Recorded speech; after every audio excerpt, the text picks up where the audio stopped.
It's been revealed why Wade Lekhayi ended up not coming to Kaizer Chiefs a few seasons ago, and something shady happened there.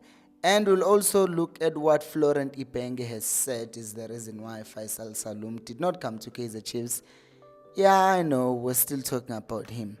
And we are also going to talk about Unaptali Mokwena, who's now training with the Kaizer Chiefs senior team, and the decisions that will have to be made by Kaizer Jr. as we approach the January transfer window.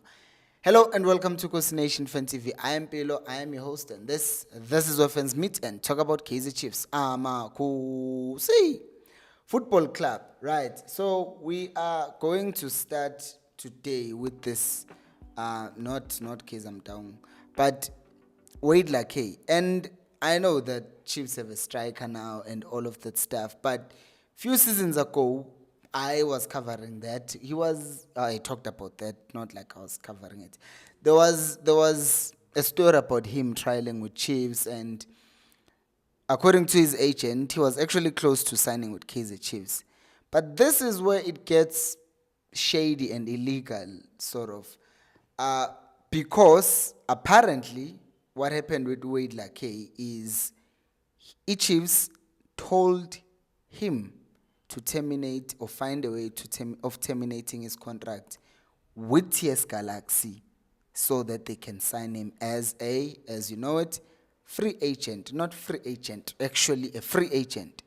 Now, Zwane ended up saying, no, I don't want Lekay. And then him not wanting Lekay meant they did not sign a striker until they had to sign Upimenyimana because they were forced to. Because Zwane had rejected both the strikers because he wanted the Rangas, he wanted, I forgot the other striker that he wanted. But where I'm going with this is Chiefs told the player to terminate his contract, then they will sign him. That is not okay. And I know Vele people will say, oh, Mpilo, this happened 2 years ago. But the thing is, we thought the shady stuff stopped happening the moment Bobby was removed from that position. But if under Kaizer Jr., the same thing has happened again, I don't like that because we are now playing in continental football. And you do shady things like this and you get caught. Now we're banned from participating. There was a time where we couldn't participate in CAF competitions because we had done some shady things. We can't be doing that. And I hope that we're done doing that because it does not sit well for the reputation of the club because it's not the first one that has said such things about Kaizer Chiefs. Which brings us to Faisel Salum. Yeah, I know, we are still literally talking about him because I kept on saying that with the signings the Chiefs have made, Umthetho, Ungobo, no, Cele are basically kind of not competing for the same position. Ngobo can play alongside Umthetho, but Ungobo is not the same profile as Faisel Salum. The profile of box to box from 0 to 90. Umshini will not give you 90 minutes of physicality and doing all of those things. Controlling the game, slowing the tempo, picking the passes and doing he can do that. But we still don't have that 8 because even when Love was signed, I said that he was a like-for-like replacement for Uyusef, right? So Mart is gone, he's replaced by Love. But still, the profile of Salum is still not there. So that is why we keep on going back to him because his contract does end at the end of the coming season, and his coach is saying that, oh no, he believes in what Azam are doing, that's why he stayed. But we all know that that's not what happened. It's because his team asked for, IFA Post, Umtol Dube, reported that his current contract has a release clause of 9 million rands, which Chiefs were obviously not willing to pay. Which I will say, I think we should have paid it. Like Umaboe, right? Good player. And he can help us with certain things. But I still believe and would still say I would have gone for a player like Faisal Salum because he gives you something that we don't have at Kaizer Chiefs. Like, even with the current squad, we don't have that profile of a player. We have players who can play in that position, but one of these days we'll just make a video. Maybe we'll cut back talking about the differences between positions and role, because you can be a six team like playing 2 6s like Chiefs, but not both your 6s do the same thing. The other one is a box to box, which basically makes him an 8. But they can rotate depending on the phase of the game, depending on the opponent that we're playing against. So it's just that you look at that, you're like, who does that? No one. The closest would have been Undlovu, but he's not as aggressive in crashing the box. He's not as aggressive on the tackle. He is a bit aggressive on the tackle, but the all-rounder thing that you expect from your box-to-box midfielder, he doesn't tick all the boxes. Please do subscribe to the channel.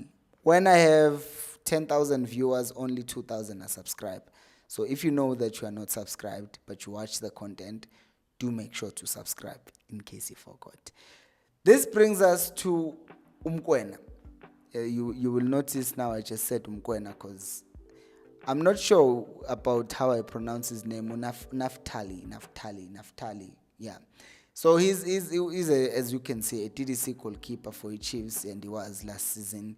He's training with the team. As we said yesterday, Ntwari is injured, so now someone obviously has to come to the senior team. But Lemlife is also out injured for a while now. So the third choice goalkeeper right now is a TDC keeper.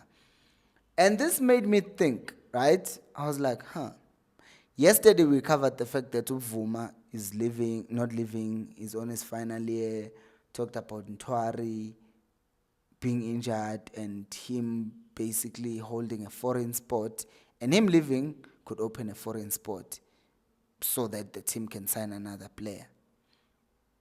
But it also made me think, are we at a point where we can say Chiefs will sign another goalkeeper, a local goalkeeper?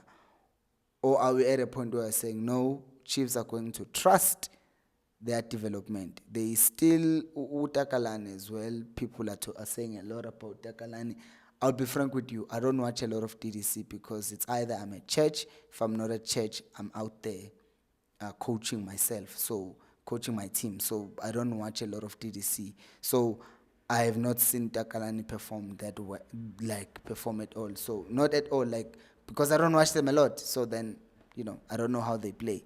So I wonder, for those of you who watch, do you think that Chiefs, let's say Ntwari does leave, should just trust the development goalkeepers? Are they good enough to come to the senior team and perform?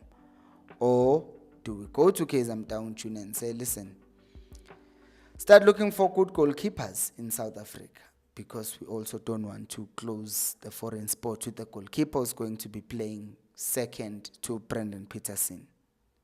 But on top of that, who else will Kaizer Chiefs sign? Which other positions will they strengthen? Because I think this is one of those times where very few people will say Chiefs needs to sign so-and-so, because for the most part, the squad is good, right? For the most part. And I will make a video, I will make a video of where I think the Chiefs should sign players. I've already talked about the box-to-box, but I will look at the squad again, and that video will be made before the end of this week. But what do you guys think? Do let me know down in the comment section below. Thank you so much for watching, and until next time, remember, equals Alpelumoy. Subscribe.